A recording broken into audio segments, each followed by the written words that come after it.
The Stranger by Norman Whitney. Chapter 1. A Stranger in Wood End. On Saturday the 31st of October 1964, a man arrived in the village. It was late in the evening. He was looking for somewhere to stay the night. He knocked at a door, and a woman opened it. "Good evening, madam," the man said. "I'm sorry it's so late, but can you help me, please? Is there a hotel in this village? I want to stay here tonight." The woman laughed. "A hotel? Here in Wood End? No, sir, I'm afraid there isn't." "What a pity," said the man. "I'm a stranger here, and I want to see your village tomorrow." The stranger was very polite. He was tall and had dark hair, and he had strange green eyes. "Perhaps Mrs. Harrison can help you," the woman said. "She has a room. Perhaps you can stay with her. Wait a minute, I'll get my coat and I'll take you there." The woman took the stranger to Mrs. Harrison's house. Mrs. Harrison gave him a room for the night. He was very glad. It was the last night of October, and it was cold. The next day was Sunday. The man looked round the village. He was very interested in the history of the village. He met some of the villagers and asked them their names. But he did not visit the church. That was unusual. The church in Wood End was the most beautiful building in the village. But the stranger was not interested in it. He did not go to church that night with all the villagers. It was the first Sunday evening of November. When the villagers came out of the church, the man had gone. They had all liked him. The ladies had thought he was very good-looking. A few weeks later he came back. It was the first Sunday in December. The villagers were coming out of church. It was cold and dark. "Hello," he said. "I'm back again. It's nice to see you all once more." His next words surprised everyone. "Perhaps you can help me," he said. "I'm looking for a house. I want to buy a house here." "Here?" someone said. "But why here? There's no work in Wood End for a young man. All the young people leave the village. They find work in Lydney, the nearest town." "I'll get a job somewhere," the stranger said. "Perhaps in Lydney." Then one of the villagers told him about old Mr. Smith's house. Mr. Smith had died in the summer. His house was empty. It was for sale. The house was on the corner of Main Street and Church Lane. "I'll ask about the house tomorrow," said the young man. "Perhaps I'll be lucky. Goodbye. I'll see you soon." The villagers watched him leave. They all saw his car. It was very big and luxurious. He looked rich. A few days later, Mr. Smith's house was sold, and in the middle of December the young stranger arrived. He moved into the house and worked very hard. He fixed the roof. He repaired broken windows. He painted and decorated. He changed the whole house. But there was a big surprise for the villagers. On the morning of Monday the 21st of December, they saw a big sign on the front of the house, and on the sign were these words: "The Corner Shop, Proprietor Dave Slatin." Chapter 2. The Village Meeting. The villagers could not believe it. A shop in Wood End. Everybody talked about it. There was once a shop in Wood End, but it had closed 20 years ago. Some people wanted the shop, but others did not. The villagers met in the evening in the village hall. Everybody was there. Everybody was interested in the new shop. "The corner shop is a good idea," someone said. "We need a village shop. We won't need to go to Lydney." Then Mrs. Harrison spoke. She liked the stranger, Dave Slatin. "I agree," she said. "A village shop is a good idea. It's too quiet here. Wood End needs a shop." "Nonsense," said Miss Brown. She was the village school teacher. "Lydney is not far away. There are lots of shops there." Soon everybody was shouting. Then Mr. Hart spoke. He was a very big man with a loud voice. "Listen, everybody," he shouted. "We've never had trouble in this village before. We've always been quiet and happy. Now this shop is causing trouble." "Let Mr. Slayton speak," someone said. "It's his shop. Let him speak." "Ladies and gentlemen," said Dave Slayton, "I don't want to cause any trouble. I'm still a stranger in your village. But I want to be one of you. I want to be your friend. I like the people of Wood End." He smiled, and a few people clapped. They liked him. "The corner shop will sell lots of things," he went on. "It will sell food and things for the house. Everything will be cheap, I promise." Everybody was listening carefully. "And I have another idea," he continued. "I'll sell village products." "What do you mean by village products?"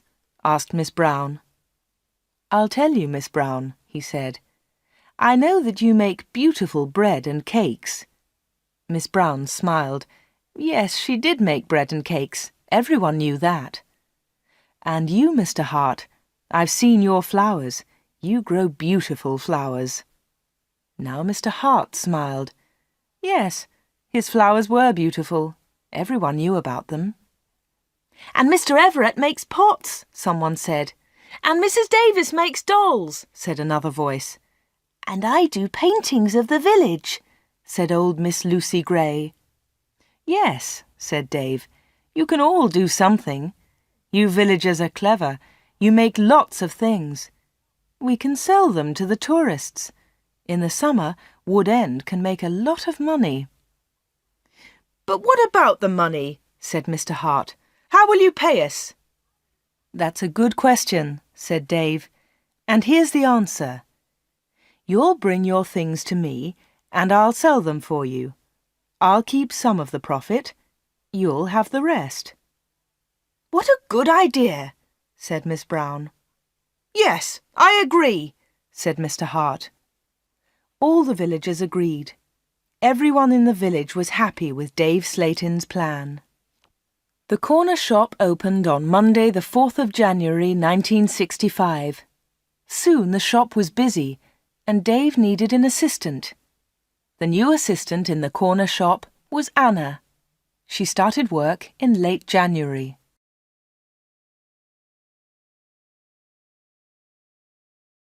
Chapter 3. The Corner Shop. Dave Slayton kept his promises. Things at the shop were good and cheap. "How does he do it?" asked Mrs. Harrison. "It's winter, but he's selling lots of fruit and vegetables, and they're cheap. I never go to Lydney now." The other villagers agreed. The corner shop was a success, and Dave seemed happy. He paid Anna good wages. Sometimes her friend Peter helped at the shop, and Dave gave him money too. Dave advertised in newspapers, and the village products sold well. People from Lydney came to the corner shop.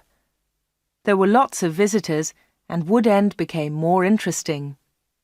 The villagers were surprised, but pleased. They were making a lot of money. Dave lived alone in a flat above the shop. He was very popular in the village, but no one ever went to his flat. No one ever saw inside it. At the bottom of the stairs there were 2 doors. One led into the stockroom. The other door had a notice on it. "Special orders only. Keep out." The door was always locked. Anna never went into the special orders room. "Why do you lock that room, Dave?" Anna asked one day. "What's in there?" "It's for special orders," he replied. "Big orders." "But you won't get any big orders in Wood End," said Anna. Dave said nothing. He did not want to talk about that room.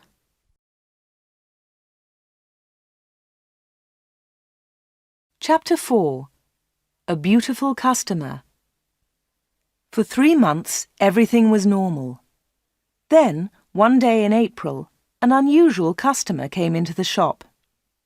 The new customer was a very beautiful woman. She was wearing expensive clothes and arrived in a large car. "Is this the corner shop?" the woman asked. She looked round and seemed a little surprised. "Yes," replied Anna. "This is the corner shop. It's the only shop in the village." "I'm looking for Mr. Slayton, the owner of the shop," said the woman. "I think he's upstairs," said Anna. "I'll go and get him. Does he know your name?" "Yes, I think so," was the reply. "Tell him—" The woman stopped. "Tell him Miss Gordon is here, Miss Greta Gordon." Anna was amazed. "Are you Greta Gordon, the film star?" "Yes, that's right." The woman smiled, but she was nervous. "Wait a minute," said Anna. "I'll tell Mr. Slayton that you're here." Anna ran to the bottom of the stairs and called, "Dave! Dave! There's someone to see you!" "Who is it?" asked Dave from upstairs. "Miss Greta Gordon!" shouted Anna. "It's Greta Gordon, the film star!" "I'm coming," he said, and he came down immediately. "I'm pleased to meet you, Miss Gordon," he said. "Good morning," said Greta Gordon. She and Dave shook hands. She had beautiful hands, and she was wearing beautiful diamond rings. Anna had never seen so many diamonds before. Miss Gordon looked round. "Is this where you work, Mr. Slayton?" she asked. Once again she seemed nervous. "Yes," said Dave. "It's a small place, but it's big enough for me. Please follow me, Miss Gordon." Anna was surprised. Dave and Greta Gordon did not know each other. He did not call her Greta, and she did not call him Dave. He seemed to be in a hurry, and she seemed to be frightened. Anna watched them. Dave and Greta Gordon went to the back of the shop and into the special orders room. Greta Gordon was a special order customer. Anna thought that was very strange. She wanted to tell someone about Greta Gordon. Anna loved films. She wanted to tell Peter about the film star, but she had to stay in the shop. 10 minutes later, Greta Gordon came out of the special orders room. Dave went straight upstairs, and Greta Gordon came to the front of the shop. The film star looked terrible. She was pale. She was crying. Her eyes were red with tears. "What's wrong?" asked Anna. "Can I help you, Miss Gordon?" "No, thanks. I'm all right," said Greta Gordon. "Do you want to sit down?" said Anna. She got a chair, and the film star sat down. "Shall I get the doctor?" said Anna. "No, no," said Greta. "Please tell no one about my visit here. Please tell no one." Anna was disappointed. She wanted to tell everyone about Greta Gordon. She wanted to tell everyone about her famous customer. "I want to give you something," said Greta Gordon. "Here's a photograph of me. I'll sign it." She signed the photograph and gave it to Anna. "Please keep this," said Greta, "and please keep our secret. Please don't tell anyone." "All right," said Anna. "I promise." The film star kissed Anna. She held Anna's hands. What a beautiful woman, thought Anna, and what beautiful hands. Then Anna noticed something. The diamond rings were gone.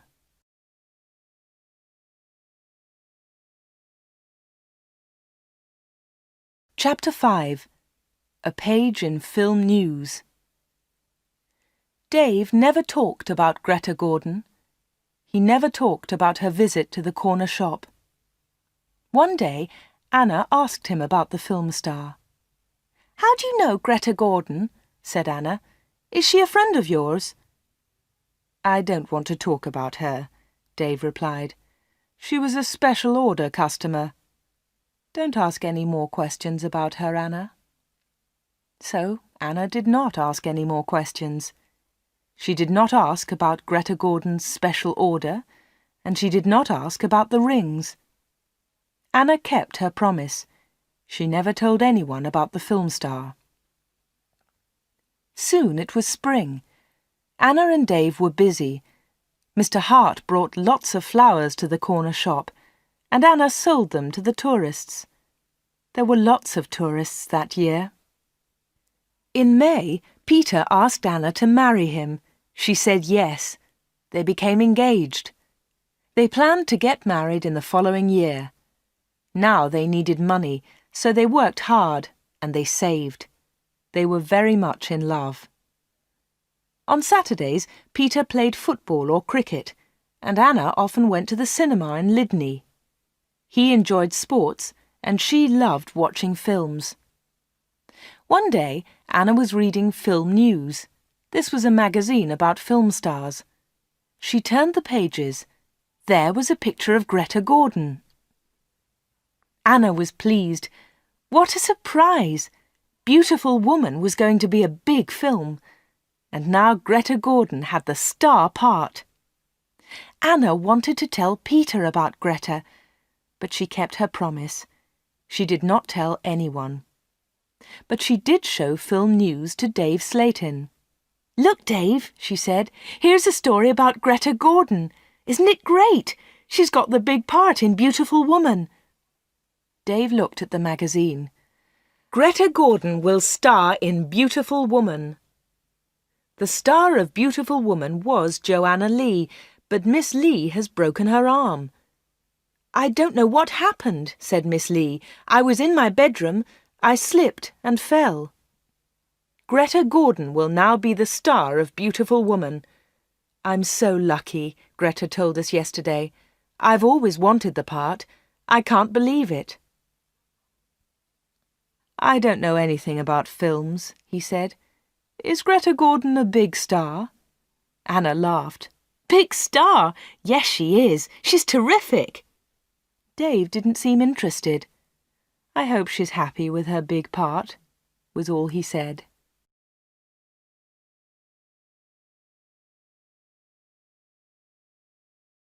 Chapter 6. A Quick Kiss. Summer tourists were arriving in Wood End. The weather was beautiful and the shop was doing well. But Anna was not very happy. She often thought about Greta Gordon's visit. Why had she come to see Dave? What had happened to the diamond rings on her fingers? There was another problem. Anna loved Peter and she was going to marry him. But she liked Dave too. Dave was older, but she liked him. All the women liked him. But Anna was very close to him all day. In the daytime, Anna was with Dave. In the evening, she was with Peter. Anna was living two lives. One life was with Dave, the other life with Peter. Then one Friday, Dave surprised Anna. "What are you doing tomorrow?" he asked her. "Would you like to spend the day with me? We can go anywhere you like. We can go in my car." "I'm sorry, Dave," said Anna, "but Peter wouldn't like it." "Don't be silly," said Dave.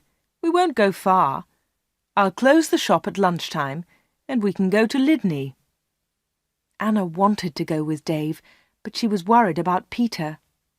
"Don't worry about Peter," said Dave. "He's always busy on Saturday." Anna thought for a moment. "All right," she said. "You take me to the best cinema and to the best restaurant. Then I'll come with you." "Of course," laughed Dave. "Anything you want, Anna." So the next afternoon, Dave and Anna went together to Lydney. They had a good time.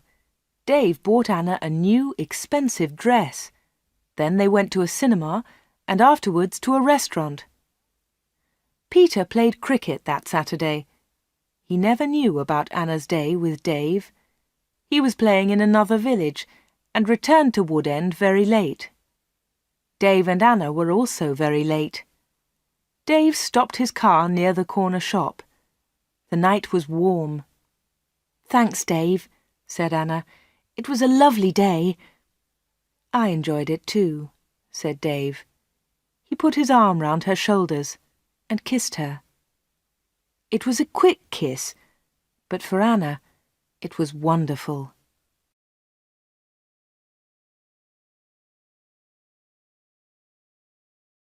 Chapter 7. Another Special Order. The summer passed. The corner shop was always busy. Sometimes Dave opened the shop on Sundays too. Anna earned a lot of money. Everyone thought that she was happy. But life was difficult for her. She liked Dave. He was her boss, and he was older than her. But Peter was her fiancé, and he was about the same age. Dave was quite rich, but Peter had no money. Dave bought Anna clothes, and he took her out. Peter did not buy her clothes and never took her anywhere. He was more interested in football. Anna did not like football. Now it was September. Peter played football every Saturday. One Saturday there was a big football match on television. Mr. Hart had the biggest television in the village, and he invited some people to his house. He invited Peter and Anna. On Friday, the day before the match, Anna was working in the shop all day. At 5 o'clock, she locked the shop door. 2 minutes later, the bell rang, and Anna went to the door. There was a young man outside. He was carrying a small case. "Hello," she said. "Can I help you?" "I hope so," said the young man. "I want to see Mr. Slayton." "I'm afraid that the shop is closed now," said Anna. "We're open tomorrow morning." "But I've got an appointment," said the young man. Then Dave spoke behind Anna. She hadn't seen him. "Yes, I've been waiting for you," said Dave. "You're late." "I'm very sorry, Mr. Slayton," said the young man. Never mind, said Dave rudely. His rudeness surprised Anna. The young man seemed afraid. "But can you see me now?" he asked. "Yes," said Dave. "Come in." Dave turned to Anna. "Anna, it's after 5 o'clock. You can go home now." "I won't be long," said Anna. Dave was angry. "Hurry up and go home," he said. But Anna wanted to stay. She wanted to know about the young man. The young man followed Dave to the back of the shop and into the special orders room. Another special order, another special customer. Anna waited. But soon it was 5:30. Anna put her coat on and left the shop. She closed the door very loudly. Then she went round the corner and waited. Soon there was a noise. The young man was leaving the shop. Anna could not see him, but she could hear him. He was speaking to Dave. "Are you sure?" said the young man. "What do you mean?" asked Dave. "Is this the only way?" said the young man. "Yes, it is," said Dave. "Don't worry, everything will be all right. Goodbye." Anna heard the shop door close. She came round the corner and saw the young man. He was walking quickly to his car. Anna noticed immediately that he was not carrying his case. She followed him. "Excuse me," she said, "you've forgotten something. You've left something behind." The young man turned round. Anna stopped. Suddenly she was frightened. The young man's face was white. It was white with fear. "Please go away," said the young man. "Leave me alone. I want to go home. Leave me alone." He got into his car and drove off. Anna stood in the street and watched him. She was thinking. Why had the young man come to the corner shop? What was his special order? And why had he left his small case with Dave Slayton? Chapter 8. The Football Match. The next day was the day of the big football match. Mr. Hart had invited about 10 people. Anna did not watch the game. She was helping Mrs. Hart in the kitchen. They were making tea. It was a good game, and everyone was enjoying it. At half-time, Peter went into the kitchen. "Why don't you come and watch the match, Anna?" he said. It's really good. Come on. Anna laughed. No, thanks, she said. I'm helping Mrs. Hart. Look, here's the tea. Can you take it in to the others? OK, said Peter. It's a terrific match. Mike Bailey scored a great goal. Peter took the tea into the sitting room, and the second half of the match started. The second half was very exciting. Mike Bailey scored another goal after 20 minutes. The score was 2-0. Then the other side scored 2 quick goals. It was 2-2. There were only 5 minutes of the match left. Come on, shouted Peter. Come on, Mike, let's have another goal. In the last seconds of the match, Mike Bailey scored the winner. It was his 3rd goal of the match. But something was wrong. The other team's goalkeeper was injured. Bailey had been very near the goalkeeper, and he had kicked the ball very hard. The ball had hit the goalkeeper's neck. Mrs. Hart and Anna came in from the kitchen. What's happened? Said Anna. What's wrong? It's Brian Thomas, the goalkeeper, said Peter. He's injured. It was serious. The goalkeeper had broken his neck. Later they all watched the news on TV. They saw pictures of Mike Bailey's 3rd goal. It was a great goal. They saw the ball hit the goalkeeper. It was an accident. The TV announcer said, "And now over to our sports studio for an interview with Mike Bailey." They all watched the interview. The TV showed a picture of Mike Bailey and the interviewer. "Mike," said the interviewer, 3 goals in 1 match. How do you feel about that?" But Mike Bailey said nothing. He could not speak. He tried to speak, but he could not. It was terrible. The interviewer tried another question. "Let me ask you about the 3rd goal, Mike. It was a great goal, but how do you feel about the injury to Brian Thomas?" It was a silly question. The injured goalkeeper would never play football again. Mike Bailey said nothing. He looked very ill. When the interview ended, Mr. Hart turned off the TV. No one noticed that Anna had left the room. Mike Bailey had looked frightened. Anna was frightened too. Mike Bailey and Anna had met before, the day before, at the corner shop.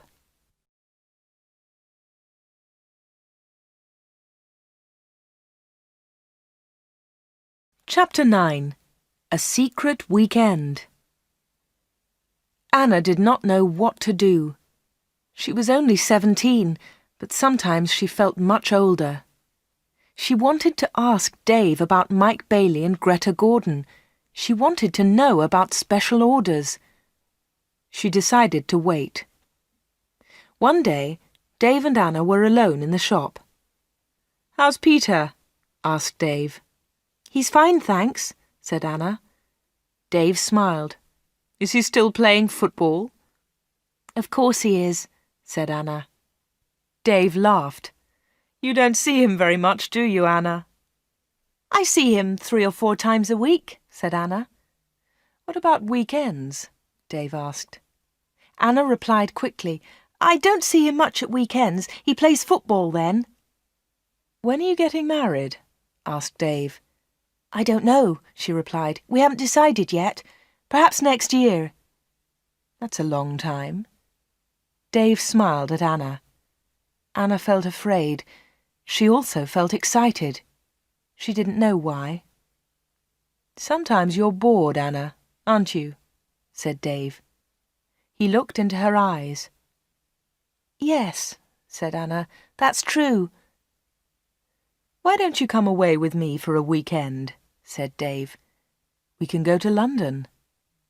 A weekend in London! Anna had only been to London once for a day. Anna was excited, but she was also afraid. "I don't know," she said. "I must think of Peter." "Oh, forget him," said Dave. "He'll never know. Come with me and we'll go to the best shops. We'll go to the best cinema. Will you come with me?"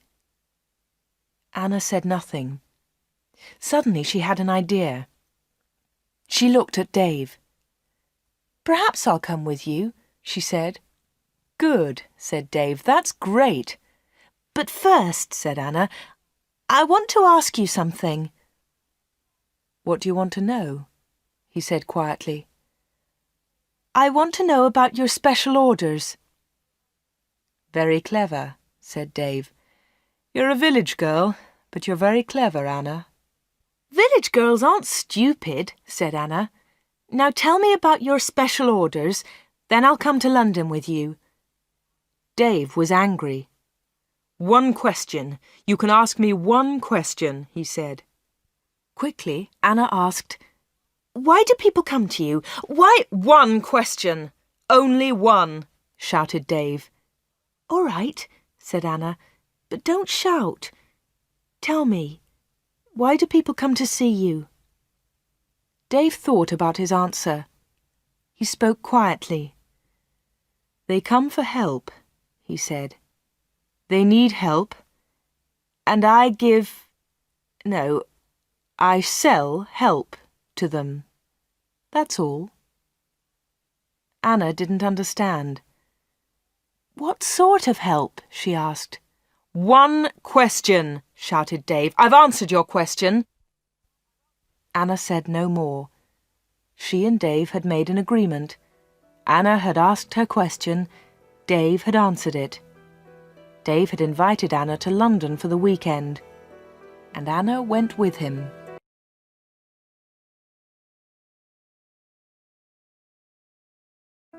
Chapter 10. A Quarrel.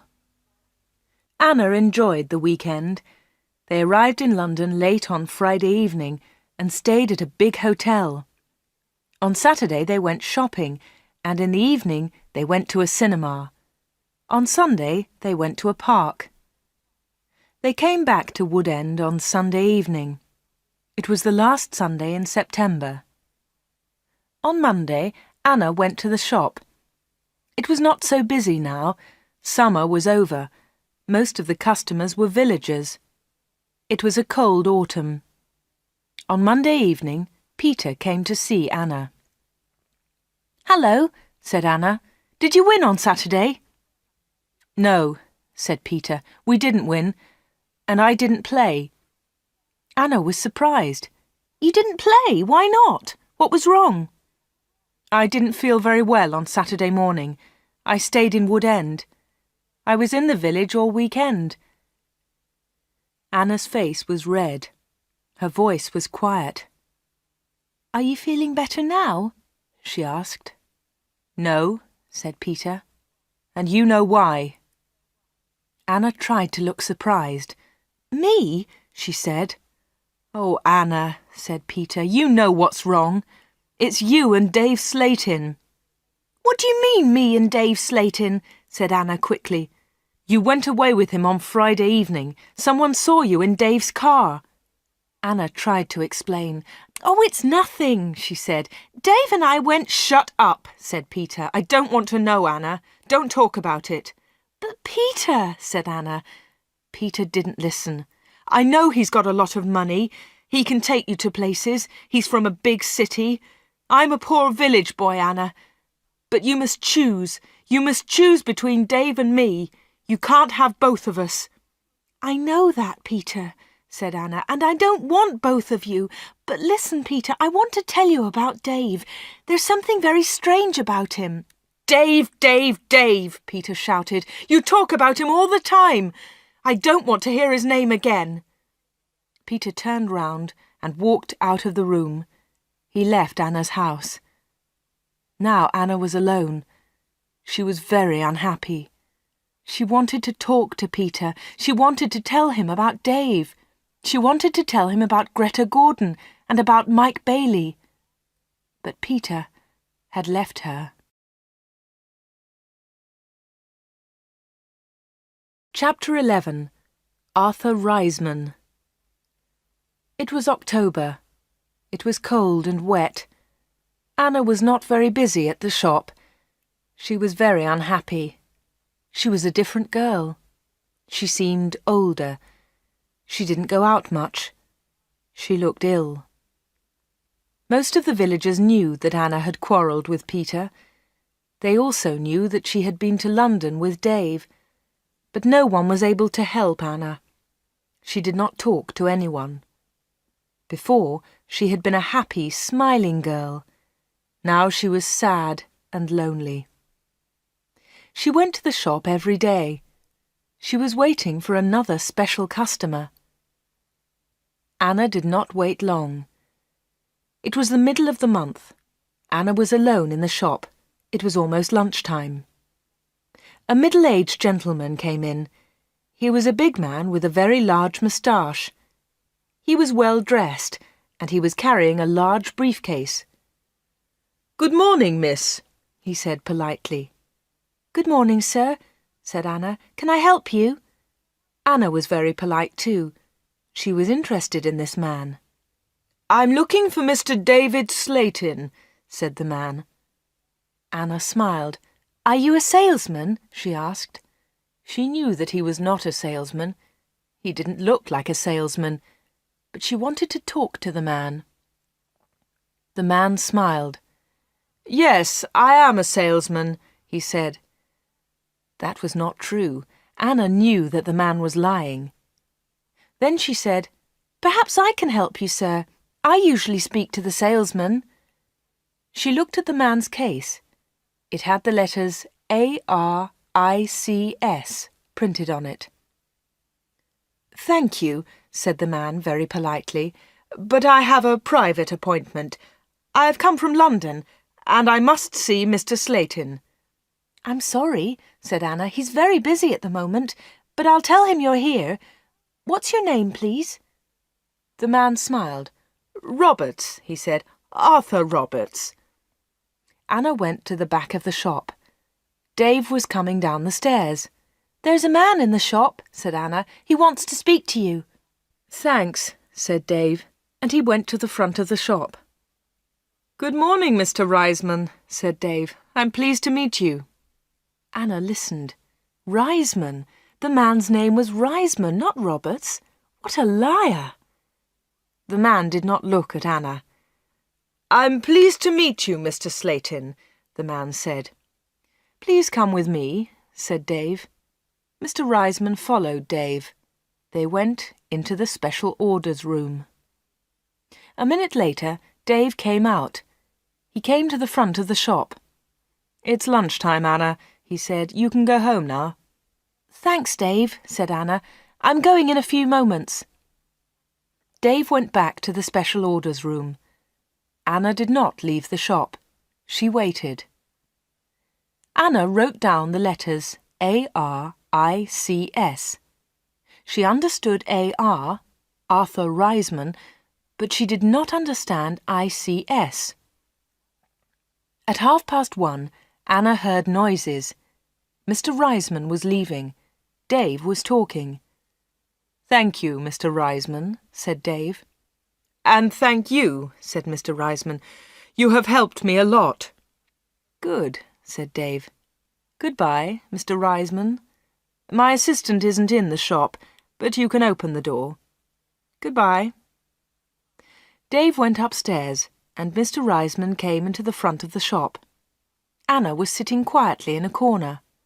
"Oh," said Mr. Reisman, "I thought you had gone home." "No," she said. "I decided to have lunch in the shop today." Anna and Mr. Reisman looked at each other. They didn't like each other. There was silence. Anna spoke first. "Would you like to buy some bread, Mr. Roberts?" she said. "Reisman, my name is Reisman," said the man. Anna smiled. "I'm so sorry," she said. "Would you like to buy some homemade bread, Mr. Reisman?" "It looks delicious," said Mr. Reisman. He was very polite again. "Yes, I'll take some, please. My wife will love it." "Here you are," said Anna. She put the bread in a bag. Then she said, "You can put it in your briefcase." "My briefcase?" said Mr. Reisman. "I haven't got a briefcase." "I think you've forgotten it," she said. "I'll go and get it for you." Anna moved towards the back of the shop. Mr. Reisman stepped in front of her. He held her wrists. He was very strong. "Listen to me," he said. "I don't want that briefcase. Leave it there." "All right," said Anna. "Please let me go. You're hurting me." Mr. Reisman let go of Anna and turned towards the door. He left the shop hurriedly. He hadn't taken his bread with him. Anna watched Mr. Reisman leave. Her hands were still hurting 5 minutes later.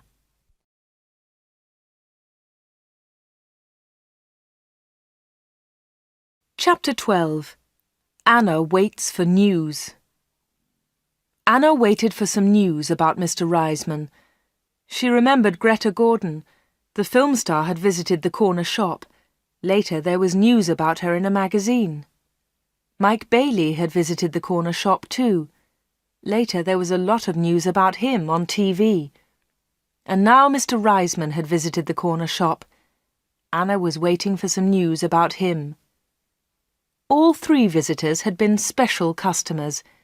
They had all seen Dave. They had all been in the special orders room. And they had all left something with Dave. Greta Gordon had left her diamond rings. Mike Bailey had left his case. Mr. Reisman had left his briefcase. Anna wanted to find out more about the 3 special customers. She thought about Mr. Reisman. His case had the letters ARICS on it. She understood AR, but what was ICS? Perhaps Mr. Reisman was a businessman and ICS was his company. Anna looked in the newspapers, but she didn't find anything about ICS. She read the magazines. She listened to the radio. She watched TV. But there was nothing about ICS. Anna heard nothing. She saw nothing. Then she had an idea. She decided to go to London and find Arthur Reisman. It was a Friday.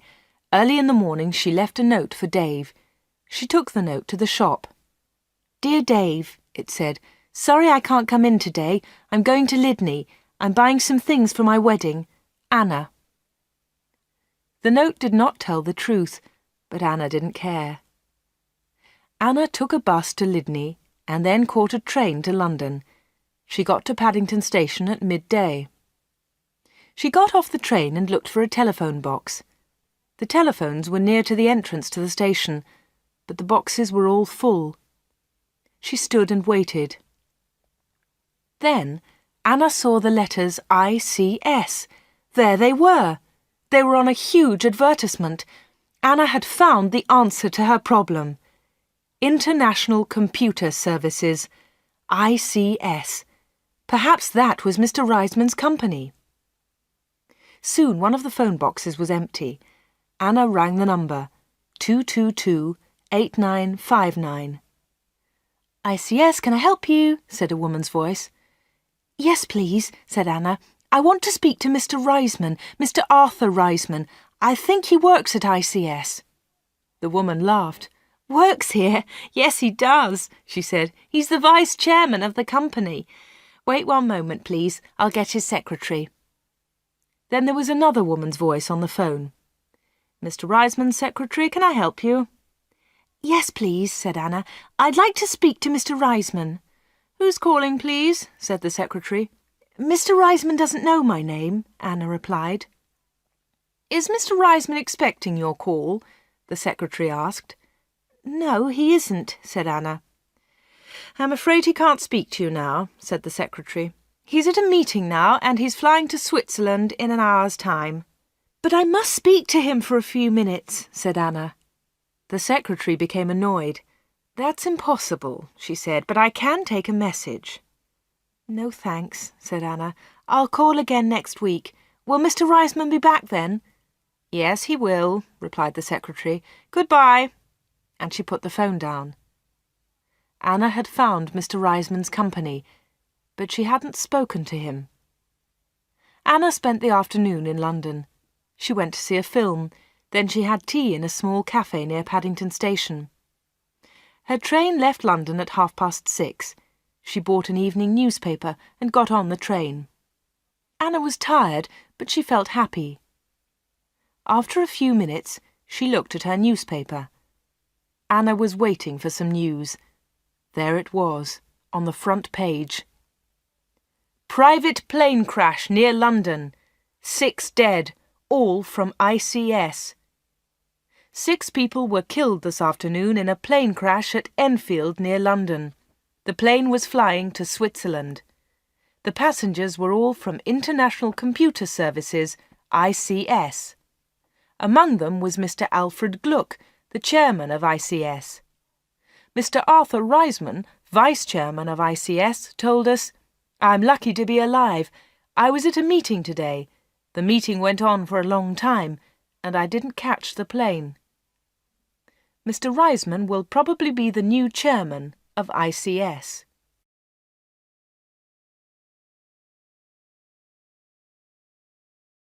Chapter 13. The Special Orders Room. Anna got home about 10 o'clock. She turned on the radio and listened to the news. The chairman of ICS was dead, and Mr. Reisman was the new chairman. Anna didn't sleep that night. She was thinking about Dave Slayton and the special orders. What were they? What was Dave Slayton doing in that room? On Saturday morning she went to the shop. Dave said nothing to her. He was angry because Anna had not worked on Friday. He didn't ask about her day off, and Anna didn't tell him about it. At 11 o'clock, Dave left the shop. He got in his car and drove off. Anna was alone. This was her chance. She went to the back of the shop and turned the handle of the locked door. But the special orders room was not locked. Dave had forgotten to lock it. Anna opened the door and went into the room. It was a small room, dark and hot. Anna turned on the light, but it was not a very strong light. She looked round the room. There was a small table, 2 old chairs, and a lot of boxes. That was all. Special orders? There were no order books, no papers, no pencils. Anna walked round the table. It was difficult because there were a lot of boxes on the floor. Anna opened one of the boxes and looked inside. She found some old magazines and newspapers. Underneath, there were some dirty old clothes. But underneath the clothes, she discovered some money. Lots of money. British money, French money, American, German. There was money from all over the world. Anna was amazed. She had never seen so much money before. She looked round again and found Mike Bailey's case. It was empty. Then she found Arthur Reisman's briefcase. That was empty too. Then Anna looked into a bigger box. Inside it were some dolls with broken arms and legs. One of the dolls was very beautiful, but it had a broken arm. Anna put it on the table. Then Anna found a book about football. Inside there were some pictures of footballers, but the pictures were all torn. Anna put the book on the table. Anna looked into the box again and found some little cars. Most of them were broken.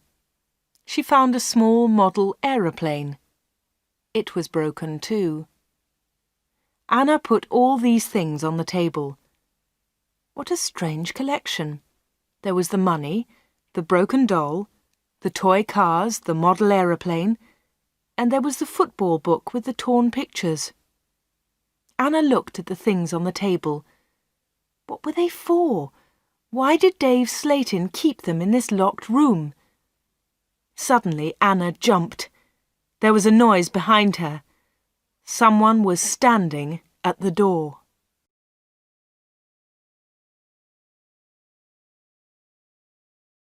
Chapter 14. The Special Customers. "What about the diamond rings?" said a voice. It was Dave Slayton. He was laughing. "I left the door open for you," he said. "I wanted you to go into this room this morning." Anna was frightened, but she tried not to show her fear. "You haven't found the diamonds," Dave said again. Anna remembered Greta Gordon's diamond rings. Were they in this room too? "Here," said Dave. He came into the room and picked up an old box. He took out the rings and threw them on the table. "They aren't yours," said Anna. "They belong to Greta Gordon." "They belong to me," laughed Dave. "She gave them to me." "But why?" asked Anna. "Why? Why did Greta Gordon give you those diamonds? And all this money? Who gave you the money?" "My special customers," said Dave. "My special customers gave me the money. It's mine now." "Mike Bailey and Mr. Reisman gave you all this money?" asked Anna. "Yes," said Dave. "You have seen some of my special customers, not all of them." "But why do they come?" Anna asked again. "These people come to me for help," replied Dave Slayton. "I help them, and they pay me." "But how do you help them?" asked Anna. Dave Slayton picked up the beautiful doll with the broken arm. "Do you remember Joanna Lee?" he asked Anna. Anna thought for a moment. "Joanna Lee?" she said. "Yes, of course I remember her. She's the actress who broke her arm. Greta Gordon got her part." "That's right," said Dave Slayton. "This doll is Joanna Lee." Anna felt more afraid. What kind of man was Dave Slayton? Dave Slayton pointed to a torn photograph in the football book. "Who's that, Anna?" he asked. Anna remembered the face. She had seen it on TV. "Brian Thomas," she replied. "He's a goalkeeper." "He was a goalkeeper," said Dave Slayton. Anna was terribly frightened now. Dave Slayton was an evil man. Dave Slayton moved close to Anna. He picked up the broken aeroplane. "And what do you think this is?" he asked Anna. Anna knew the answer, but she was too afraid to speak. Dave Slayton took Anna's arm and held it tightly. Anna tried to move away. Dave Slayton laughed and held Anna more tightly. "Listen, Anna," he said quietly. "I want you. I need you. Marry me, Anna. Don't marry Peter. Marry me." "No, no," she cried. "Let me go! Let me go!" "But Anna, you still don't understand," said Dave Slayton. "I have strange powers. I can give you everything you want." He looked into Anna's eyes. "And my children will have these powers too," he continued. "I will give you money and diamonds, and you, Anna, you will give me children." Anna was terrified now. She kicked Dave Slayton very hard, and he let go of her hand. Anna moved quickly. She ran out of the special orders room, through the front of the shop, and out onto the street. She ran all the way home.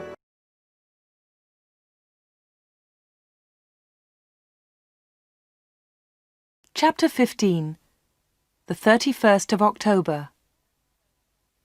When Anna got home, she felt terrible and went to bed. In the evening, Peter came to see her, but Anna was ill in bed. "I'll come and see Anna tomorrow," Peter told Anna's mother. Again, Anna did not sleep all night. The next day, Sunday the 31st of October, was a terrible day for Wood End. Anna stayed in bed. She had a fever, and her mother phoned the doctor. The doctor came immediately.